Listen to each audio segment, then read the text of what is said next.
What an incredibly dark and important episode of The Bad Batch. Now, tonight I'll be discussing this beautiful episode as we dive deeper into the abuse the clones faced when being phased out and switched to Stormtroopers as we know it. This is a side of Star Wars that we have not seen before, and we finally got it in the good old Clone Wars animation style. Tonight it's just me. Our co host Joseph couldn't make it, but that's alright because I have a lot to get into. Now, I'm really happy that we finally got to see the side of the clones' perspective on, them getting phased out. So, alrighty, let's get right into it all.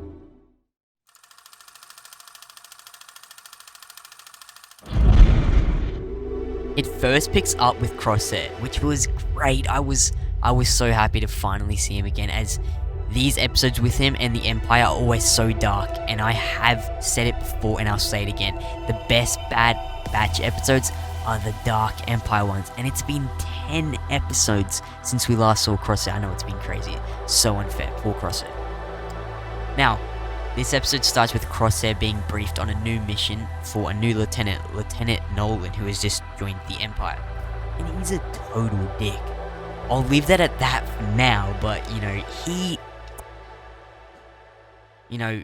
the mission that Crosshair has been given is to secure some cargo, right?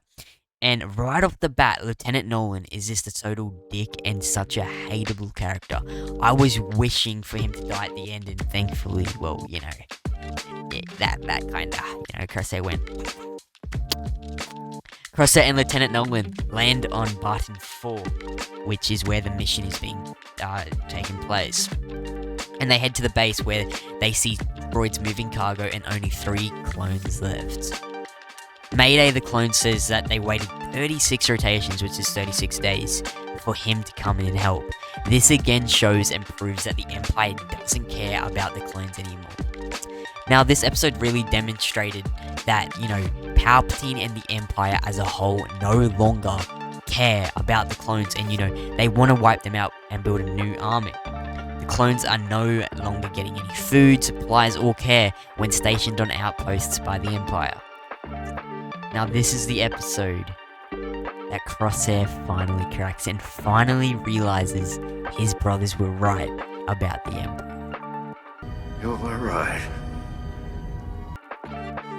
Crosshair is fueled with rage and shoots Lieutenant Nolan point blank, and then he collapses as the new Stormtroopers rush over. Now, this is when they're back on the Empire base, when they finish their little mission with all the cargo.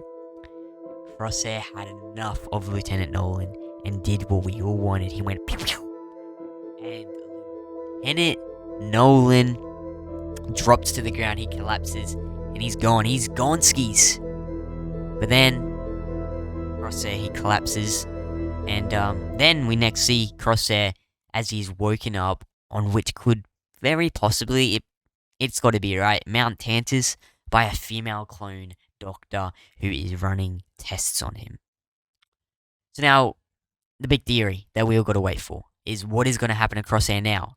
Is he going to be cloned, manipulated, mutated in some sort of way? Are they going to put a new chip in him and maybe transition him into a Stormtrooper?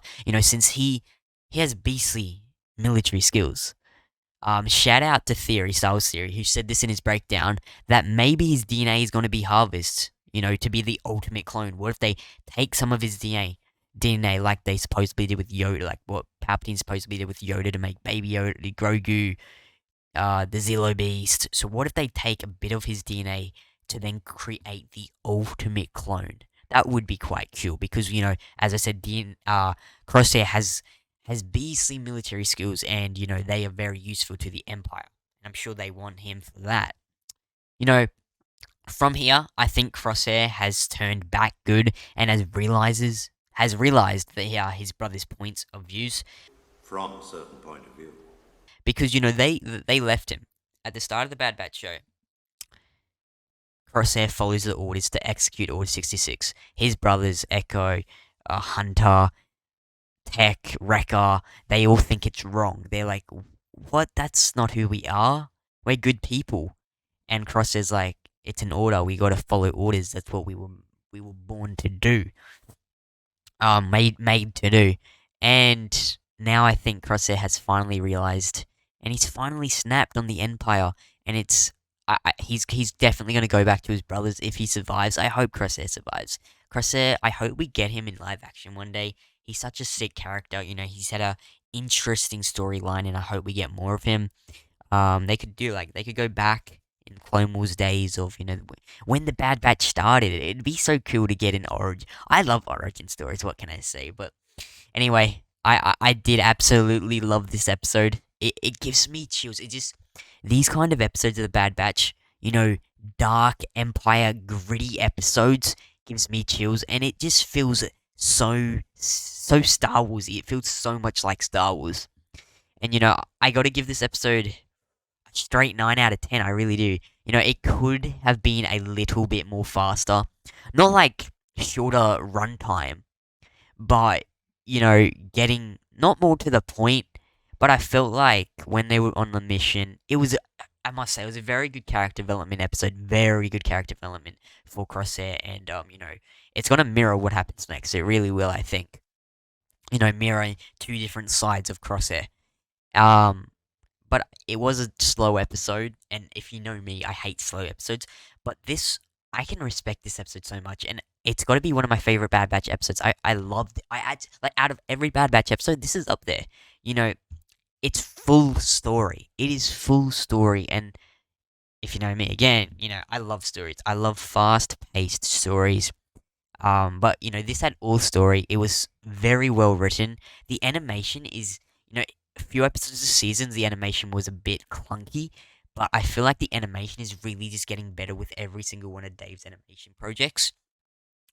The lighting, it's getting so much more crisp, and it's so beautiful to watch. It really is. You know what would be cool? Imagine if they went and not remade, but kind of like remastered all the Clone Wars animated series, and they made every season 1, 2, 3, 4, and 5. They all remastered those and made them the new Clone Wars animation. That'd be quite sick because they have some incredible stories, like the Maul arc of Maul surviving. That would be very cool to see. But yeah, guys, let me know what you thought of that Bad Batch episode. Um, Now with that out of the way, I give it a 9 out of 10. I absolutely loved it. And these Bad Batch episodes, I think competing with Mando, they are making sure these Bad Batch episodes are really, really good so that they don't fall off because everyone's focusing on Mando, right? And yeah, I think these next, we got 4 episodes to go. Damn, dude, that it's gonna be good. We got stuff to look forward to, and Bad Batch. Bad Batch is it's the exact same as the Clone Wars. It has that filler, boring kid episodes. It's made for kids, but it has those boring filler episodes. But overall, you look back at it as such a great story, such a great show. The Clone Wars, the amount of filler, boring, kiddie episodes in that we all had to sit through is like, oh, really? But then there's so many of those good episodes that those good episodes just make us forget about the boring episodes and, make us look back on the Clone Wars as the greatest Star Wars show ever. So, Bad Batch is exactly like that, just without all the. It's still got lots of clones, without and again, in Obi-Wan, it's more condensed on focusing on a group of people, while the Clone was focused on literally every single person on Coruscant. But we all love the Clone Wars, and I know a lot of people that haven't watched Clone Wars. They've seen bits of it, and I must say, you don't have to watch all of the Clone Wars, but you need to watch some certain arcs. And I don't know why they don't go back and finish some certain arcs of the Clone Wars. They could go and do some more Maul arcs, Mortis arcs. The daughter, the son, and the father, the that bind the Force together. The darkness, the sun, the light, the daughter, and the balance, the father. There's so much they can really do, and I hope they do. I'm sure Dave will one day. He's focusing on a lot. And yeah, we're just about a month away from Star Wars Celebration, so we got some very exciting stuff to look forward to. But yeah, just me today as Joseph wasn't here. But yeah, let me know what you thought of that Bad Batch episode, The Outpost. I freaking loved it, and it's definitely one of my favorite Bad Batch episodes. Now just a few little updates on the podcast. So I want to try something new. I'm going to be experimenting over the next few months on how I make my content, how long the episodes are, how they feel, how you listen to them, just your overall experience watching the podcast. I really want to improve it, and I really want to make it so that you guys want to watch it on YouTube. I really want to push YouTube, but I also want to create new opportunities for people listening on Spotify, iTunes, all that good stuff. But I'll get more into it later. Just want to give you guys a heads up. But thank you for watching today's review on the Bad Batch Season 2, Episode 12 today. Wow. 4 episodes ago, I give that episode a 9 out of 10. Let me know what you thought.